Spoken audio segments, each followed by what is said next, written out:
Hello everyone, मेरा नाम रश्मि शर्मा है और मैं राजकीय बालिका इंटर कॉलेज होशियारपुर नोएडा में विज्ञान की अध्यापिका हूँ।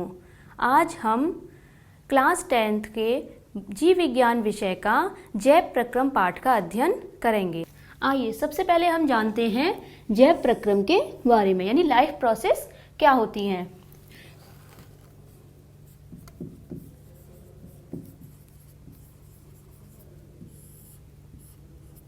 यानी लाइफ प्रोसेस वे सभी प्रक्रियाएं हैं जो किसी जीवित जीवधारी के शरीर में होती हैं और उसके जीवन के अनुरक्षण का कार्य करती हैं। अनुरक्षण से आप समझ सकते हैं जैसे कि शरीर में होने वाली क्षति या ऊतकों की टूट फूट या कोशिकाओं की मरम्मत, यानी ये सभी प्रक्रियाएं अनुरक्षण के अंतर्गत आती हैं और इस अनुरक्षण को करने के लिए हमारे शरीर को ऊर्जा की आवश्यकता होती है। तो आपने समझा कि लाइफ प्रोसेस क्या है। वे सभी प्रक्रियाएं जो किसी जीवित जीवधारी के शरीर में होती हैं उन्हें हम लाइफ प्रोसेस या जैव प्रक्रम कहते हैं और ये लाइफ प्रोसेस शरीर में अनुरक्षण का कार्य करती हैं।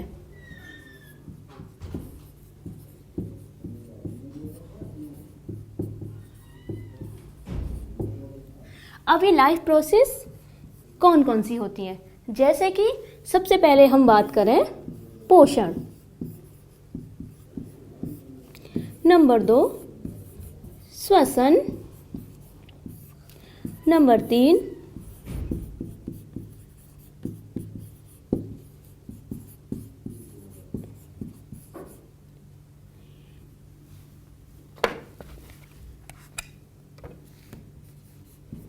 रुधिर परिसंचरण। नंबर 4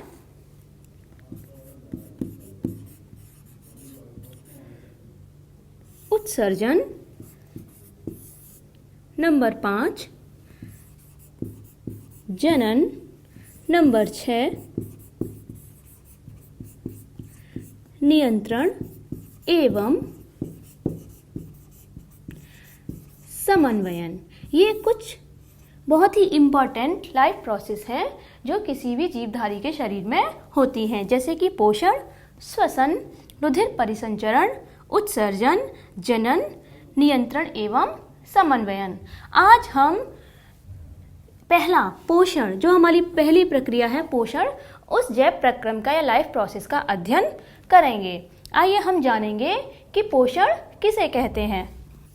पोषण, जिसे हम इंग्लिश में न्यूट्रिशन कहते हैं। तो पोषण क्या होता है, पहले इस पर चर्चा करते हैं।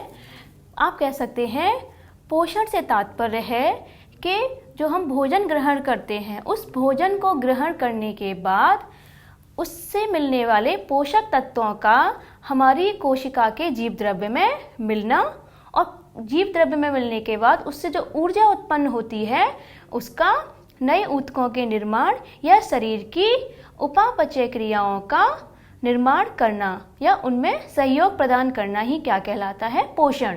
यानी पोषण क्या है, वो पोषक तत्वों की प्राप्ति जो हमें भोजन से प्राप्त होती है उसे हम पोषण कहते हैं। अब देखते हैं पोषण के प्रकार। पोषण 2 प्रकार का होता है। पहला स्वपोषी पोषण, दूसरा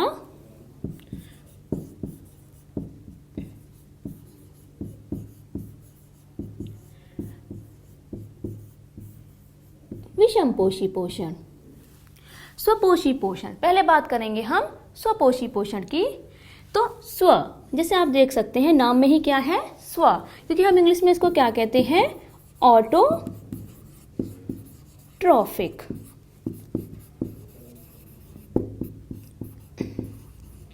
यानी स्व का मतलब स्वयं, सेल्फ, अपने आप से। यानी ऐसे जीवधारी जो अपना भोजन स्वयं प्राप्त करते हैं, इस प्रकार का पोषण स्वपोषी पोषण कहलाता है, जिसमें कि वे अपना भोजन का निर्माण स्वयं करते हैं। उदाहरण के लिए फॉर एग्जाम्पल हरे पेड़ पौधे और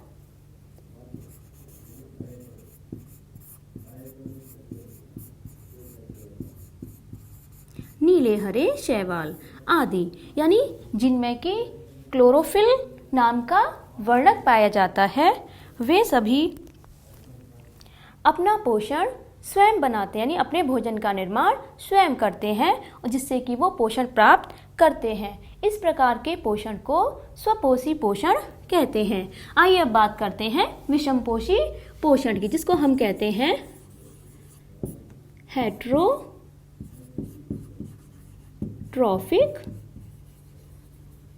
न्यूट्रिशन। हेट्रो, यहाँ एक शब्द है आपको हेट्रो, यानी कि दूसरों से, डिपेंड्स ऑन अदर, यानी ऐसे जीव जो अपने पोषण के लिए या जो अपना पोषण दूसरे जीवों से या हरे पेड़ पौधे से प्राप्त करते हैं, उसको हम विषमपोषी पोषण कहते हैं। और इस विषमपोषी पोषण को भी फिर से 3 भागों में बांटा गया है। पहला मृतोपजीवी, दूसरा परजीवी और तीसरा प्राणी संभोजी। मृतोपजीवी यानी कि सैप्रोफाइट्स, ऐसे जीव जो अपने भोजन के लिए सड़े गले या मरे हुए कार्बनिक पदार्थों पर निर्भर रहते हैं या उनसे अपना भोजन प्राप्त करते हैं, ऐसे जीवधारियों को मृतोपजीवी कहते हैं। दूसरा प्रकार है हमारा परजीवी, यानी ऐसे जीव जंतु जो अपने पोषण के लिए दूसरे जीवों पर निर्भर रहते हैं और उन्हीं के ही शरीर को अपने वास स्थान के लिए उपयोग करते हैं, ऐसे जीव कहलाते हैं परजीवी। उनके उदाहरण देखते हैं मृतोपजीवी, जैसे कि फफूंद। फफूंद का तो नाम आपने सुना होगा। फफूंद और कुछ बैक्टीरियाज ऐसे होते हैं जो मृत चीज़ों से अपना पोषण प्राप्त करते हैं, इसलिए वो क्या कहलाते हैं? मृतोपजीवी।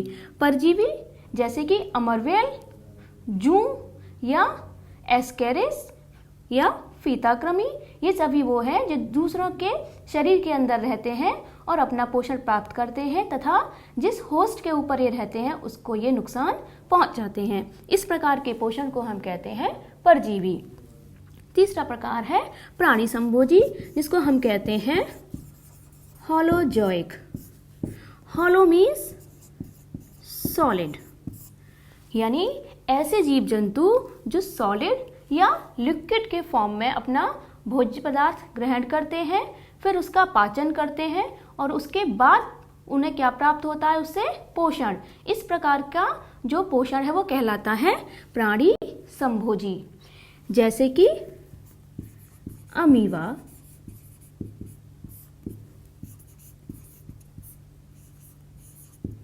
मेंढक, मनुष्य आदि। तो आपने देखा स्वपोषी पोषण किसमें था? हरे पेड़ पौधों में, जो प्रकाश संश्लेषण की क्रिया के द्वारा अपना भोजन प्राप्त करते हैं।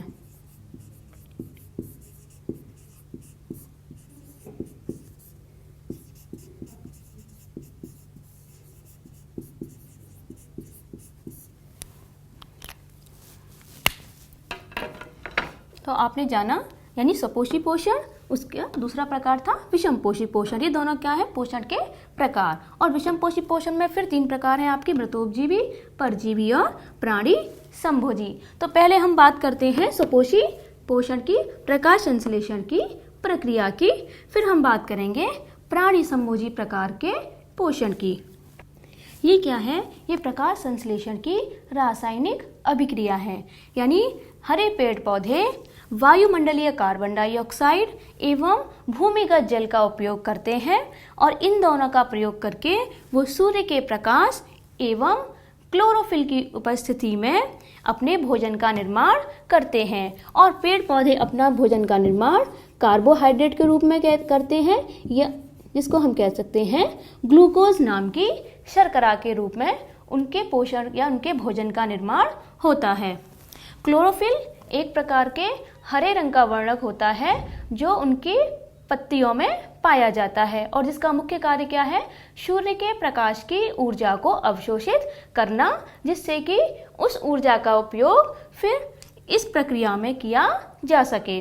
तो ये क्या है, आपकी प्रकाश संश्लेषण की प्रक्रिया, जिसको कि हम कहाँ पढ़ते हैं, स्वपोषी पोषण में। इस प्रकाश संश्लेषण की प्रक्रिया के दौरान ऑक्सीजन गैस मुक्त होती है, जिसको सभी जीव जंतु या प्राणी उसे श्वसन की प्रक्रिया के लिए प्रयोग करते हैं। इसीलिए पेड़ पौधे हमें क्या प्रदान करते हैं, ऑक्सीजन प्रदान करते हैं और वायुमंडलीय कार्बन डाइऑक्साइड का अपने लिए प्रयोग करते हैं।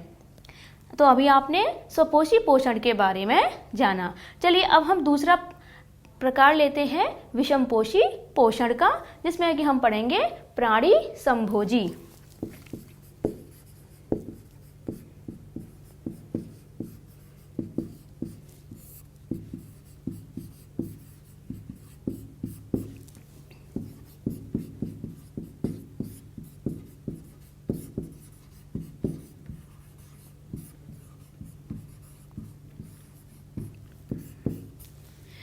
प्राणी समभोजी प्रकार में हम पढ़ेंगे मनुष्य में पोषण या मनुष्य में पाचन।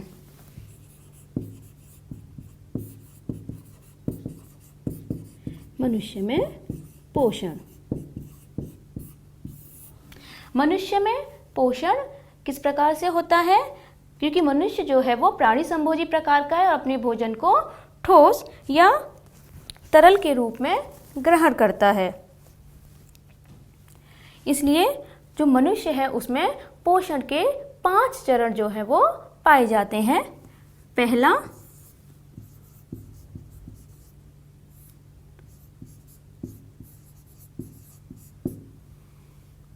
अंतर्ग्रहण।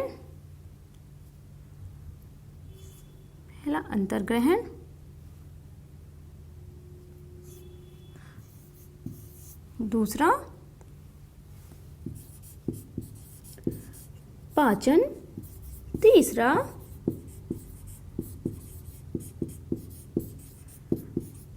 अवशोषण। चौथा स्वांगीकरण और पांचवा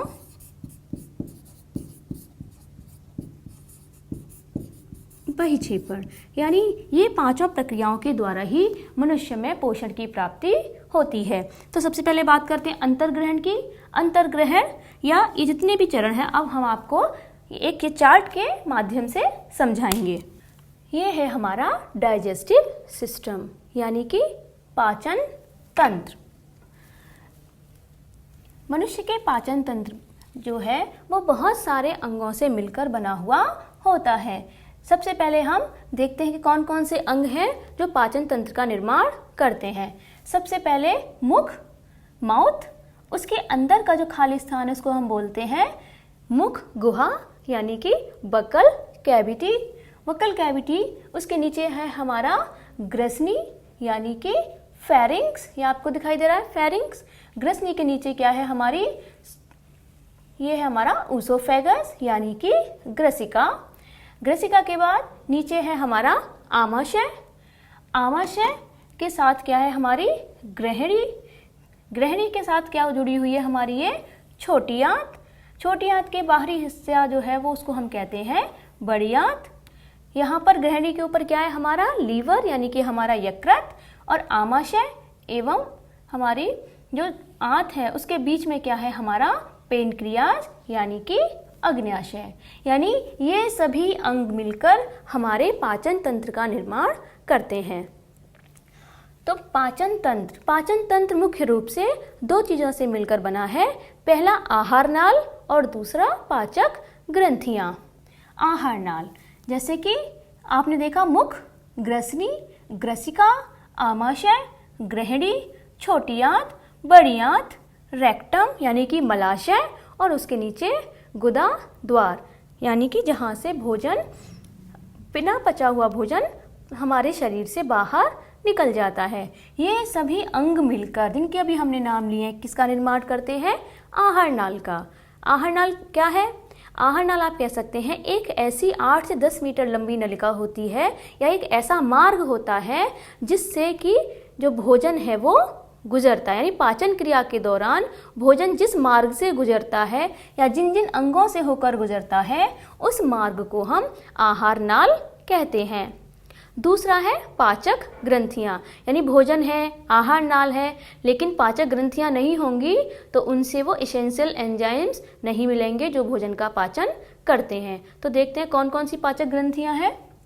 जैसे कि ये क्या है, हमारा लीवर, हमारा यकृत, मुख के अंदर हमारी लार ग्रंथियाँ और आमाशय और हमारी छोटी आंत के बीच में हमारा पेनक्रियाज, यानी कि हमारा अग्न्याशय। लार ग्रंथियाँ, यकृत और अग्न्याशय, ये तीनों ही पाचक ग्रंथियाँ हैं जो आहार नाल के साथ जुड़कर पाचन तंत्र का निर्माण करती हैं। अब देखते हैं कि आहार नाल जो है उसके अंदर भोजन का पाचन किस प्रकार से होता है। ये हमारा मुख से हम क्या करते हैं, भोजन को ग्रहण करते हैं। तो सबसे पहला स्टेप क्या था हमारा, भोजन का अंतर ग्रहण, यानी जब भोजन को मुख के अंदर ग्रहण किया जाता है उस प्रक्रिया को हम अंतर ग्रहण कहते हैं। उसके बाद भोजन मुख के अंदर जाता है और हमारे टीथ के द्वारा, दांतों के द्वारा उसको बारीक पीस लिया जाता है, उसकी लुगदी बना ली जाती है जिससे कि भोजन आसानी से हमारी श्वास नली से होता हुआ हमारे आमाशय में पहुंच जाए। तो ये क्या था हमारा अंतर्ग्रहण। उसके बाद आप देखेंगे कि जैसे ही भोजन मुख में आता है जो हमारी सैलिवरी ग्लैंड है, जो लार ग्रंथियां हैं, उनसे लार और टाइलिन नाम का एंजाइम सिक्रेट होना शुरू हो जाता है। ये लार क्या करती है, ये भोजन को लसलसा बना देती है और टाइलिन नाम का जो एंजाइम है वो भोजन में पाए जाने वाले कार्बोहाइड्रेट का पाचन शुरू कर देता है। यानी अंतर्ग्रहण के बाद पाचन की जो प्रक्रिया है वो शुरू हो जाती है। जैसे ही भोजन ग्रसनी से ग्रसिका में आता है तो भोजन काफ़ी लसलसा होता है और ग्रसिका की जो श्लेष्मक कलाएं हैं वो भी बहुत सारा म्यूकस या श्लेष्म सिक्रेट करती हैं, जिससे कि भोजन इस ग्रसिका के जो हमारी, उसको हम ऊसोफेगस या भोजन नलिका बोलते हैं, उसकी क्रमाकुंचन गति, जिसको हम बोलते हैं पेरिस्टाल्टिक मूवमेंट, उस मूवमेंट के द्वारा भोजन धीरे धीरे खिसकता हुआ हमारे आमाशय में आ जाता है। ऊसोफेगस या ग्रसिका में किसी प्रकार का पाचन नहीं होता है क्योंकि इसमें किसी प्रकार के एंजाइम्स का स्रावण नहीं होता है। जैसे ही भोजन हमारे आमाशय में आता है, आमाशय की जठर ग्रंथियों से जठर रस का सिक्रीशन शुरू हो जाता है, जिसमें कि बहुत मात्रा में हाइड्रोक्लोरिक अम्ल पाया जाता है और साथ में पेप्सिन, रेनिन और जठर लाइपेज नाम के एंजाइम्स पाए जाते हैं। तो आपको पता है यहाँ पे क्या सिक्रेट होगा, HCl। वो कैसा अम्ल होता है, बहुत ही प्रबल अम्ल होता है जिसका pH मान 2 होता है। और ये HCl क्यों आवश्यक है, क्योंकि ये भोजन को अम्लीय बना देता है, जिससे कि भोजन का जो सड़ना है वो रुक जाता है, हानिकारक जीवाणु नष्ट हो जाते हैं और साथ के साथ इन जठर ग्रंथियों से निकलने वाले वो तीनों एंजाइम इसी pH माध्यम में सक्रिय हो जाते हैं, जिससे कि प्रोटीन्स और वसा का पाचन होना शुरू हो जाता है।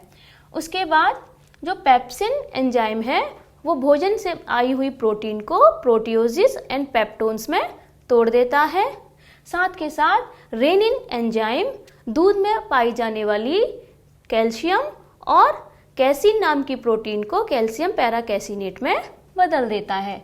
जठर लाइपेज के द्वारा हमारे वसा का पाचन होता है, जो हमारे वसा को वसीय अम्ल और ग्लिसरॉल में तोड़ देता है। उसके बाद भोजन प्रवेश करता है हमारी ग्रहणी में। जैसे ही भोजन ग्रहणी में प्रवेश करता है, हमारे यकृत से वाइल जूस यानी कि पित्तरस का सिक्रीशन शुरू हो जाता है, जो आकर हमारे पित्ताशय यानी इसको हम बोलते हैं गॉल ब्लैडर, इस गॉल ब्लैडर में आकर वो इकट्ठा हो जाता है। और जैसे ही गॉल ब्लैडर में आकर इकट्ठा होता है, इस पित्त नली के द्वारा वो बाइल जूस इस ग्रहणी में गिर जाता है। जैसे ही बाइल जूस ग्रहणी में गिरता है, उसके साथ साथ अग्न्याशय से निकलने वाले एंजाइम्स ग्रहणी में आकर मिलते हैं और ये बाइल जूस हमारे आमाशय से आने वाले अम्लीय भोजन को क्षारीय बना देता है, जिसका पीएच मान 7.8 होता है। ये क्षारीय होना क्यों आवश्यक है? क्योंकि पित्तरस जब तक भोजन को क्षारीय नहीं बनाएगा तब तक अग्न्याशय से निकलने वाले एंजाइम्स उस पर क्रिया नहीं करेंगे और वसा का पाचन जो है वो सुगम नहीं होगा। तो जैसे ही यहाँ पर आता है, अग्न्याशय से बहुत सारे एंजाइम्स निकलना शुरू हो जाते हैं। कौन कौन से एंजाइम्स होते हैं आइए देखते हैं। पहला एंजाइम होता है ट्रिप्सिन और दूसरा कीमोट्रिप्सिन। ये दोनों कैसे एंजाइम हैं? ये दोनों प्रोटीन पाचक एंजाइम हैं जो हमारे भोजन के प्रोटीन का पाचन करते हैं और हमारी भोजन की प्रोटीन को पेप्टोन्स एंड पॉलीपेप्टाइड्स में तोड़ देते हैं। दूसरे प्रकार के एंजाइम्स होते हैं हमारे कार्बोहाइड्रेट पाचक एंजाइम, जैसे कि एमाइलोप्सिन, जो कार्बोहाइड्रेट को माल्टोज नाम की शर्करा में बदल देता है। तीसरे हार्मोन्स हैं हमारे वसा पाचक एंजाइम, जैसे कि लाइपेज एंजाइम, जो कि वसा को वसीय अम्ल और ग्लिसरॉल में तोड़ देता है। चौथे हैं हमारे न्यूक्लियेज एंजाइम, यानी भोजन के अंदर जो भी हमें डीएनए और आरएनए के रूप में न्यूक्लिक अम्ल प्राप्त होते हैं, उनको भी वो उनसे छोटे तत्वों में तोड़ देता है। और ये कौन कौन से एंजाइम्स होते हैं? जैसे कि डीएनए के पाचन के लिए डीऑक्सीराइबोन्यूक्लियेज एंजाइम और आरएनए के पाचन के लिए राइबोन्यूक्लियेज एंजाइम। इस प्रकार से प्रोटीन, वसा, कार्बोहाइड्रेट, न्यूक्लिक अम्ल आदि पदार्थों का पाचन ग्रहणी और हमारी छोटी आंत में पूर्ण रूप से हो जाता है। अब उसके बाद होता है भोजन का अवशोषण, यानी ये हमारी छोटी आंत है। आप देख सकते हैं जो स्ट्रक्चर, इतना कॉइल्ड स्ट्रक्चर, इसको हम कहते हैं छोटी आंत। इसके 3 भाग हैं। पहला ग्रहणी, मध्य भाग को हम बोलते हैं जैजुनम और लास्ट इसके यानी आखिरी भाग को हम बोलते हैं इलियम। जैसे ही भोजन मध्य अंत्र में या इलियम में पहुंचता है, इलियम में पहुंचने के बाद भोजन का अवशोषण शुरू हो जाता है। यानी हमारी इन छोटी आंत में बहुत उंगली जैसी सना, यानी इसके जो आंतरिक अस्तर है, जो उसकी इनर साइड लेयर्स हैं, उनमें माइक्रोविली, उंगली जैसी बहुत सारे प्रवर्ध पाए जाते हैं जो कि भोजन को अवशोषित कर लेते हैं और उन तक आने वाली रुधिर केशिकाएं उस अवशोषित भोजन को हमारी कोशिकाएं या हमारे ऊतकों तक पहुंचा देती हैं। तो अभी तक आपने भोजन के यानी पोषण के 3 चरण पढ़े। पहला अंतर्ग्रहण, उसके बाद छोटी आंत तक भोजन का पाचन, फिर पाचन के बाद छोटी आंत में भोजन का अवशोषण, और अब हम पढ़ेंगे स्वांगीकरण। यानी जैसे ही भोजन अवशोषित होता है और हमारी कोशिकाओं तक पहुंचता है, हमारी कोशिकाओं का जीव द्रव्य उसे अपने अंदर समाहित कर लेता है। यानी कोशिका या ऊतक उस भोज्य पदार्थों से मिलने वाले पोषक तत्वों को अपने जीव द्रव्य में मिला लेती हैं। इसको हम कहते हैं स्वांगीकरण या एसिमिलेशन। उसके बाद बिना पचे हुए भोजन को हमारी छोटी आंत से बड़ी आंत में भेज दिया जाता है। ये बड़ी आंत के भी 3 भाग होते हैं। पहला आपका अपेंडिक्स, जहाँ पर कौन सा पोर्शन है हमारा, सीकम। उसके बाद जो भी उभरा उभरा भाग आपको दिखाई दे रहा है उसको हम बोलते हैं कोलोन, और तीसरा भाग रेक्टम या मलाशय। जैसे ही भोजन, बिना पचा हुआ भोजन बड़ी आंत में आता है, उस भोजन में पाए जाने वाला अधिकांशतः जल एवं लवण बड़ी आंत के द्वारा फिर से अवशोषित कर लिए जाते हैं, जिससे कि शरीर में जल की हानि ना हो। और फिर उसके बाद जो सॉलिड फीस्ट होता है, जो वेस्ट मटेरियल है, उस वेस्ट को कहाँ भेज दिया जाता है, रेक्टम में यानी कि मलाशय में। और समय समय पर वही फीस्ट, वही वेस्ट हमारे शरीर से गुदा द्वार के द्वारा यानी एनस के द्वारा शरीर से बाहर भेज दिया जाता है। तो भोजन के पाचन, अवशोषण एवं स्वांगीकरण के बाद जो अपचित भोजन है उसका शरीर से बाहर निकलना ही बहिक्षेपण कहलाता है। तो आपने इसी चित्र के द्वारा भी 5 चरणों का अध्ययन किया, अंतर्ग्रहण, पाचन, अवशोषण, स्वांगीकरण और बहिक्षेपण। आइए हम थोड़ा सा पाचक ग्रंथियों के बारे में देखते हैं। जैसे कि अभी हमने बताया हमारे मुख में क्या थी, लार ग्रंथियां। ये कितनी होती हैं, 3 जोड़ी लार ग्रंथियां, यानी हमारे मुख के अंदर 3 जोड़ी लार ग्रंथियां पाई जाती हैं। पहली ग्रंथियां होती है हमारी अधोजिह्वा, यानी जो कि हमारे जीभ के, आपको दिखाई दे रही है, ये ग्रंथि कहाँ है, हमारे जीभ के नीचे, और ये कैसी है, पेयर में यानी जोड़ी में। दूसरे प्रकार की ग्रंथियां होती है अधोहनु, यानी ये अधोहनु जो है वो कहाँ पाई जाती है, इनको सबमैंडिबुलर ग्लैंड्स कहते हैं। ये कहाँ पाई जाती हैं, हमारे निचले जबड़े के पीछे साइड में। और तीसरी होती है पैरोटिड ग्लैंड यानी कर्णपूर्व ग्रंथि, जो हमारे कानों के आगे की तरफ होती हैं। इस प्रकार से मनुष्य के मुख में 3 जोड़ी और 3 प्रकार की लार ग्रंथियां पाई जाती हैं। उसके बाद दूसरी पाचक ग्रंथि है हमारी लीवर यानी कि यकृत। जो हमारा यकृत है वो हमारे शरीर का सबसे बड़ी ग्रंथि माना जाता है, यानी यकृत हमारे शरीर की सबसे बड़ी ग्रंथि है। और इसी यकृत से क्या सिक्रेट होता है, बाइल जूस, जो पाचन की क्रिया में हेल्प करता है, सहायता करता है। उसके साथ साथ इस लीवर से विटामिन ए और विटामिन डी की सिंथेसिस भी होती है। यही हमारा लीवर क्या करता है, यूरिन का निर्माण करता है।